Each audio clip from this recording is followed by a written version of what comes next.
Oi gente, boa noite! No vídeo de hoje nós vamos falar sobre o linfoma multicêntrico. Eu me chamo Isadora Frota, sou médica veterinária pós-graduada em medicina felina e ajudo veterinários a tratar os gatos nas principais afecções, sejam elas clínicas ou emergenciais.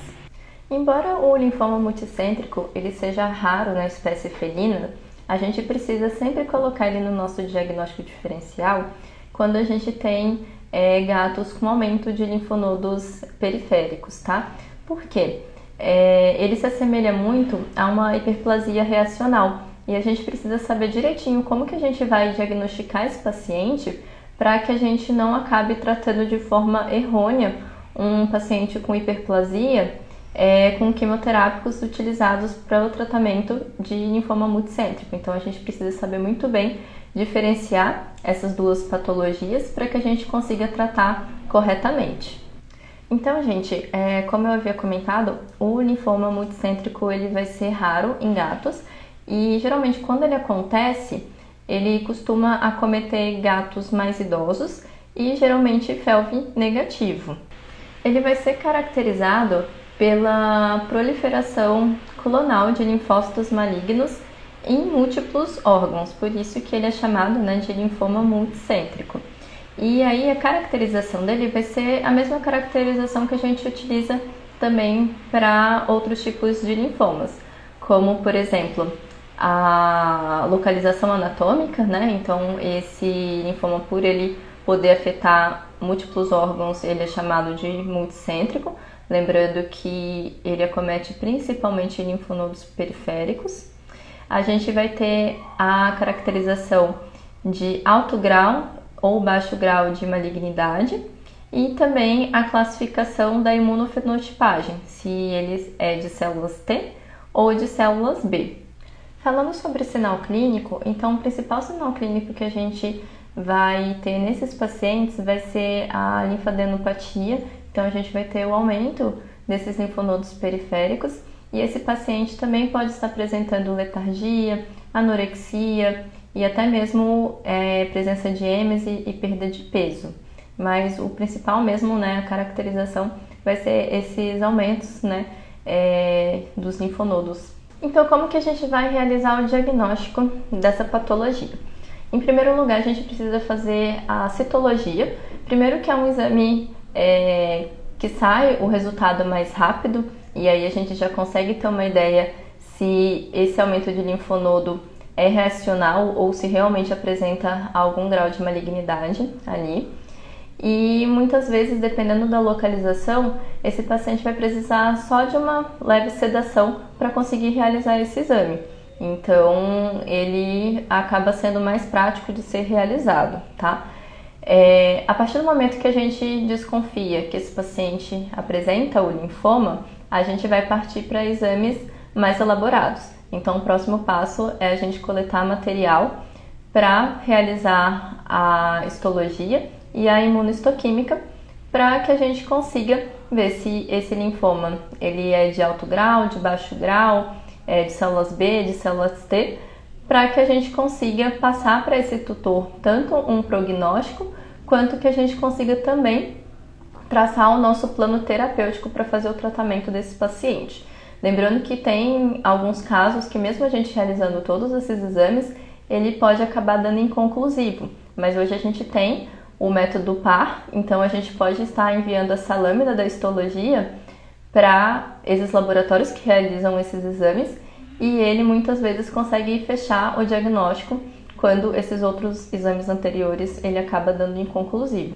Além desses exames que eu comentei com vocês mais específicos, a gente precisa também realizar outros exames para que a gente saiba, em primeiro lugar, o estado geral desse paciente, até mesmo para saber se esse paciente vai estar apto a receber o tratamento ou se a gente vai precisar estabilizar antes.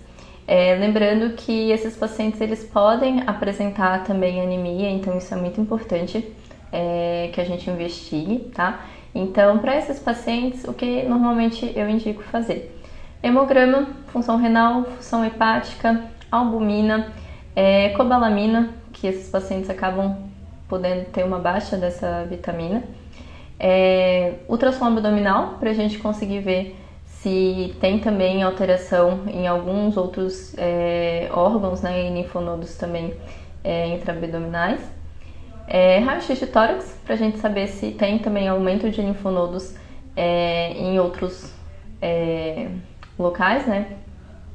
E também realizar o mielograma, para a gente saber se essa medula pode estar acometida ou não.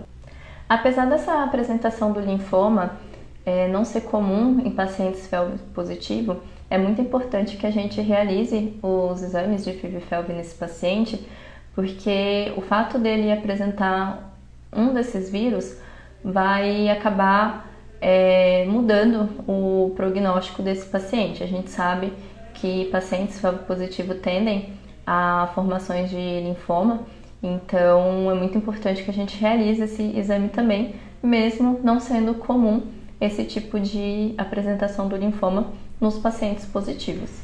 O tratamento para esse tipo de linfoma também é a poliquimioterapia antineoplásica, tá? Então, as mais convencionais é o COP e o CHOP. Então, o COP vai ser a ciclofosfamida, a vincristina e a prednisolona, e já o CHOP vai ter esses 3 componentes mais a doxorubicina. O prognóstico dessa patologia vai variar muito, principalmente em resposta desse paciente à quimioterapia que a gente escolheu, ao nível de agressividade que esse linfoma está apresentando e também se esse paciente ele apresenta algumas outras comorbidades que podem acabar fazendo com que a gente não consiga realizar a quimioterapia com o protocolo desejável. Às vezes, por conta de alterações renais, hepáticas, a gente precisa fazer uns intervalos entre as sessões maiores e com isso a gente pode acabar piorando o prognóstico. Então, o prognóstico vai ser realmente muito dependente desses 3 fatores.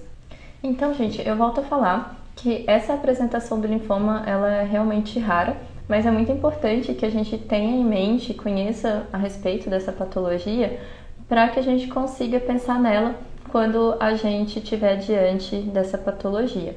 Lembrando que o principal diagnóstico diferencial dela são hiperplasias reacionais. Na literatura, eles trazem que essa apresentação de linfoma ela comete cerca de 7 a 15% só dos pacientes. Nesses anos todos de formada, eu atendi apenas um caso, isso há muitos anos atrás, e assim, a gente realizou de forma rápida o diagnóstico, a gente já entrou com tratamento, mas o paciente que a gente atendeu realmente apresentou uma forma bem agressiva e mesmo com o diagnóstico rápido, mesmo com o tratamento correto, ele acabou vindo a óbito em menos de 2 meses. Então, assim, é muito importante que a gente consiga, né, diagnosticar o quanto antes e entrar com o tratamento correto o quanto antes, mas o prognóstico ele realmente varia muito de acordo com a agressividade desse linfoma, né? Então, se ele é de alto grau de malignidade ou de baixo grau, e aí com isso a gente vai ter respostas, né, melhores ou piores ao tratamento. Bom, gente, esse foi o vídeo de hoje. Eu espero que vocês tenham gostado. Se por acaso ainda tiverem alguma dúvida em relação a esse assunto, pode me mandar mensagem no Instagram, que a gente vai conversando a respeito. E se você gostou desse vídeo, compartilhe com seus colegas médicos veterinários e siga o nosso canal para vocês terem sempre acesso a conteúdos como esse.